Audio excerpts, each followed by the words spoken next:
Tengo el gusto de tener en la línea al ingeniero José Domingo Figueroa. Él es presidente nacional del Instituto Mexicano de Ejecutivos de Finanzas. Y te saludo con mucho gusto, ingeniero. ¿Cómo está usted? Muy buenas noches. Pedro, ¿cómo estás? Buenas noches, un gusto estar con ustedes. El gusto es mío, José, gracias por estar con nosotros. Pues muchos temas que platicar y más ahora que se acerca el cierre del sexenio sobre el estado de la economía nacional. Hoy el presidente decía, y lo cito textualmente, que él veía un futuro promisorio para México, un futuro económicamente adaptable y que no había problemas económicos en nuestro país. Que hay finanzas sanas, como siempre lo ha dicho durante todo su sexenio, que se ha manejado una responsabilidad económica a todo lo que da, cuando nos acabamos de endeudar con más de 2,000 millones de pesos en el último presupuesto de egresos de la Federación. Explicaba yo a mi auditorio hace unos minutos, el presupuesto que se ha manejado durante el gobierno ha sido superior el gasto que el ingreso, lo que nos mete en una recesión económica. Y pues bueno, pues yo no opino como el presidente, no sé qué opinas tú.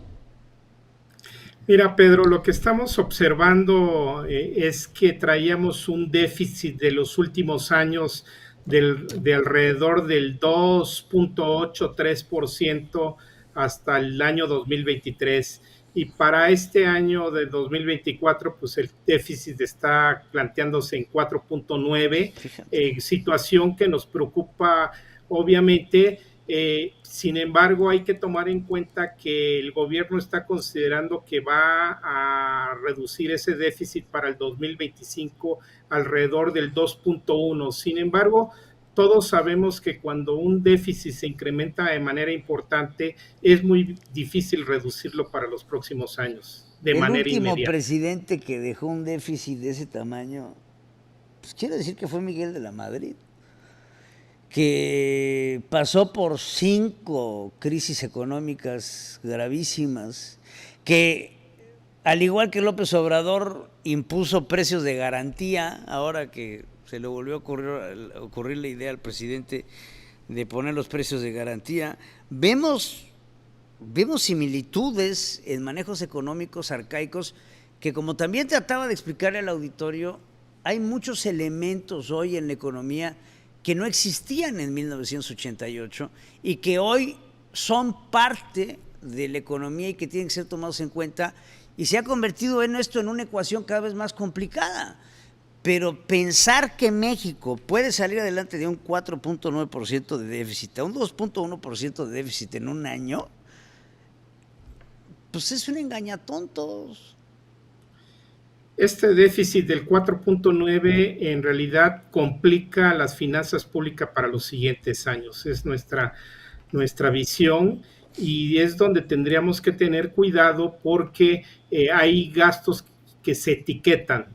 Principalmente tenemos presiones en los gastos sociales, por un lado, por Pemex por otro, y obviamente hoy en día con la tasa de interés tan alto, los costos financieros también están presionando las finanzas públicas. Mira, yo creo, ingeniero, que quiero decir, es que luego yo me meto en unos problemas, pero bueno, ni modo. Me gustan los programas sociales, creo que los programas sociales de cierto modo pueden ayudar. El programa de los viejitos se me hace un programa importante que respeta a nuestros mayores de edad, pero que hoy es producto de un esquema de corrupción en donde hay viejitos muertos que siguen cobrando. Y estas pensiones, acabas de mencionar a Petróleos Mexicanos, y de ahí nos podemos ir a otras pensiones. El sistema de pensiones en general se va a un fondo perdido. Luego tenemos los préstamos del bienestar a palabra, que se va a un fondo perdido. Y tenemos una serie de fugas económicas enormes, gigantescas. Mira, ingeniero, hace poquito presentaba yo un programa en donde daba a conocer la corrupción de Jóvenes Construyendo un Futuro, en donde los becarios reciben 3,000 pesos de los 7,000 y lo demás regresa al business del partido político.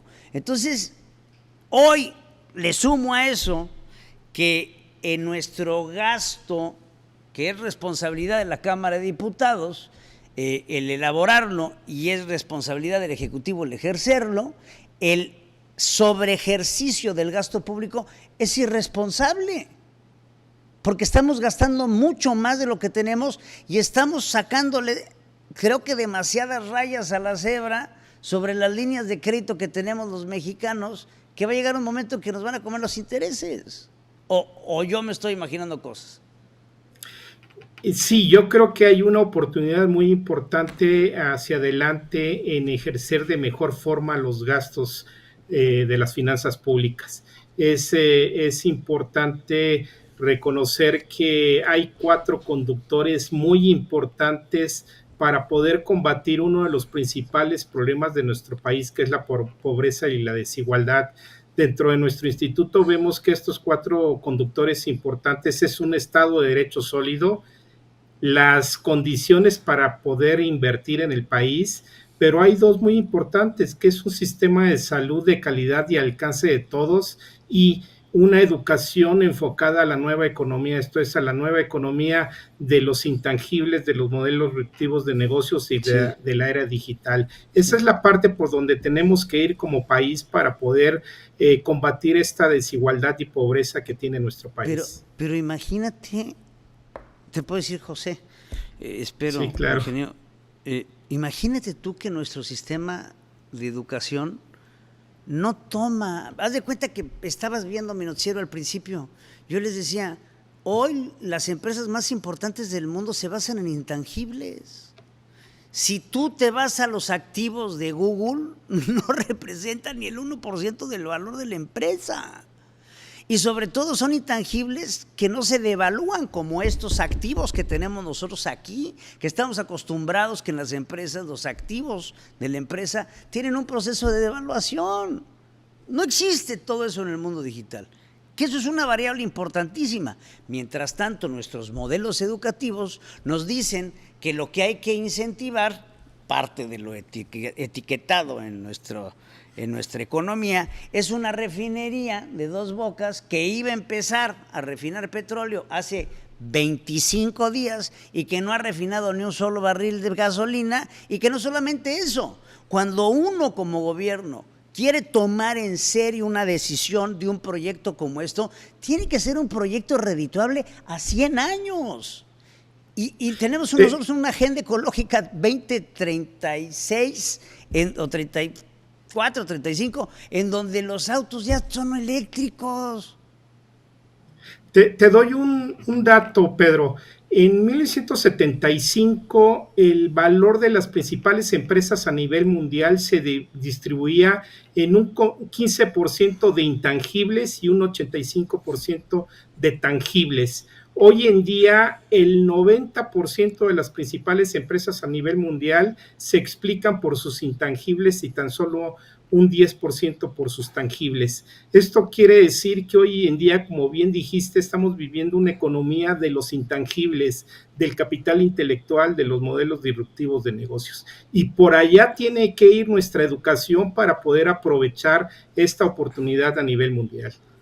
Pues claro, pues es que la tenemos que aprovechar, porque si México se queda en el rezago económico pensando, y con todo respeto, con estas ideas, no las quiero tachar de izquierdosas, pero son izquierdosas, comunistoides, pues no vamos a poder sacar adelante un país que hoy, aunque nieguen el neoliberalismo y las nuevas políticas económicas, no podemos estar ajeno a una economía global, no podemos estar ajeno a la importancia que representan nuestras alianzas con Estados Unidos y Canadá, que han estado tan descuidadas. Hoy yo me pongo a pensar en materia económica, ingeniero, y me pongo a pensar cómo va a ver Estados Unidos a un México que tiene de mejor amigo a Rusia y a China, que son sus principales enemigos, y que tiene una frontera porosísima con los Estados Unidos. Vamos, creo que aparte de la brújula económica que está perdida, tenemos perdido una brújula geopolítica en donde no estamos participando en el concierto de naciones.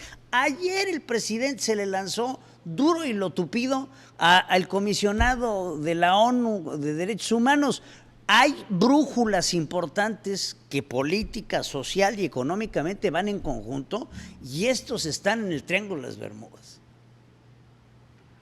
Sí, mira, Pedro, yo lo que diría, y tú lo explicaste hace un momento, las condiciones actuales del desarrollo económico que tenemos hoy en día se explican por algo que sucedió hace 29 años y que tiene que ver con la flexibilización del tipo de cambio, por un lado, con la autonomía del Banco de México y con el Tratado de Libre Comercio. Esas tres variables que se dieron hace 29 años explican en gran medida la gran exportación de manufactura que tenemos hacia Estados Unidos, más de 500 mil millones el año 2023, por un lado, la fortaleza del peso con un Banco de México y por otro lado por la flexibilidad del tipo de cambio. Entonces son variables que tenemos que cuidar para poder seguir creciendo de manera importante y sobre todo exportando hacia el exterior. ¿Cuál ha sido el crecimiento de este sexenio, ingeniero? ¿Te El gusta? promedio, diría yo que si dentro del instituto estamos estimando un Producto Interno Bruto para este año de 2.4. Si se diera este 2.4, estaríamos un poquito por debajo del 1% en promedio todo el sexenio. Y no me digas que no está de la chingada. Digo, perdóname, pero mi pecho no es bodega, mano. Yo veo un crecimiento del 1 punto y pico y digo, ¿qué onda? Calderón, al que tanto critican, creció al 3, 4. Peña Nieto creció al 3. Y Andrés Manuel López Obrador, que prometió crecimientos de hasta el 5%, no logró llegar ni al 2, hermano. Y eso va de la mano de la creación de empleos. Se jactan de haber creado empleos cuando lo único que hicieron fue desaparecer la imagen del outsourcing que le convenía al país para tratar de meter más empleados al Instituto Mexicano del Seguro Social y simular la generación de empleos. A mí me llama la atención que este gobierno piense que todos somos unos idiotas. Me preocupa, yo sé que tú no lo puedes decir, pero pues a mí me vale. Nosotros consideramos que el crecimiento inercial de nuestro país de los últimos años anda alrededor del 2%, cuando tendríamos que tener un potencial mucho más grande y tenemos una oportunidad muy importante hoy en día con la relocalización de las empresas, pero para ello hay que trabajar mucho en términos de infraestructura, Y el seguridad, desaprovechamiento del nearshoring, hemos desaprovechado el nearshoring como no tienen una idea. O sea, hay una irresponsabilidad en el manejo económico y me extraña del secretario de Hacienda, al que me imagino conocerás y personalmente también conozco, que se me hace un hombre brillante. No puedo hablar de los demás, pero sí puedo hablar del actual, que se me hace que es un hombre que económicamente tiene las tablas, pero que yo creo que no lo dejan operar en Palacio Nacional porque lo que vemos pues no es digno ni siquiera de él. Y me llama francamente mucho la atención. Tenemos una oportunidad importante con el nearshoring y yo creo que no la debemos desaprovechar. Pero la estamos desaprovechando. Esa es mi tesis justamente. Hay una oportunidad enorme con el nearshoring, pero este gobierno la tuvo, era suya y la dejó ir. Ahora, ¿vamos a apostar por la continuidad?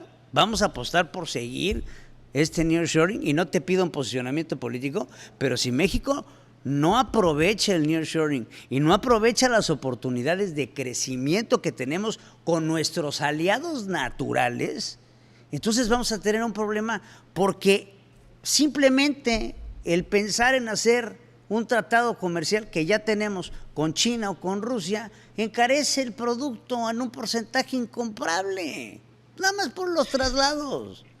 Entonces, yo no le veo pies ni cabeza.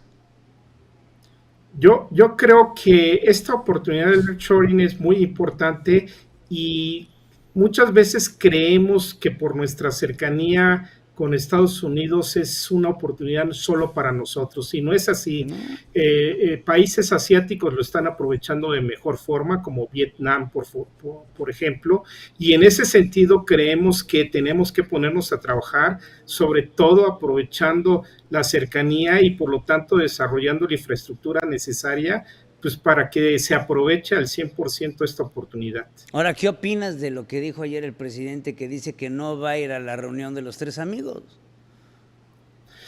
Yo creo que el Tratado de Libre Comercio, la relación con México, con Estados Unidos y con Canadá es muy importante. Como ya dije, ese momento exportamos más de 500 mil millones de dólares el año pasado tan solo a Estados Unidos. Y todas las exportaciones de México, o más bien todas las exportaciones de los países de Latinoamérica, no son, creo que ni el 40% de lo que exportamos nosotros a Estados Unidos. Ahí se ve la importancia de la relación con México, Estados Unidos y Canadá. Pues te voy a cerrar con una frase que alguna vez me dijo mi abuelo, Pedro Ferrer Santa Cruz, que me dijo: México es tan rico que cada 6 años se lo chingan y sigue la mata dando. Eso es... Era un señor sensacional. Ingeniero, gracias por la apertura. Perdóname mi bruta honestidad, pero yo tengo que hablarle a mi auditorio como lo veo y como lo siento, porque tenemos que abrir los ojos, hoy todos, ante el panorama que tenemos enfrente. Te mando un abrazo, mi querido amigo. Estás siempre invitado. La próxima vez que te inviten, que me digan para que me ponga traje, man. Me veo hasta feo. Pedro, un gusto estar con ustedes. Pero yo vivo en Cancún y tú no. Ok. Te mando un abrazo, José. Gracias por estar con nosotros. Un abrazo, Pedro. Hasta luego.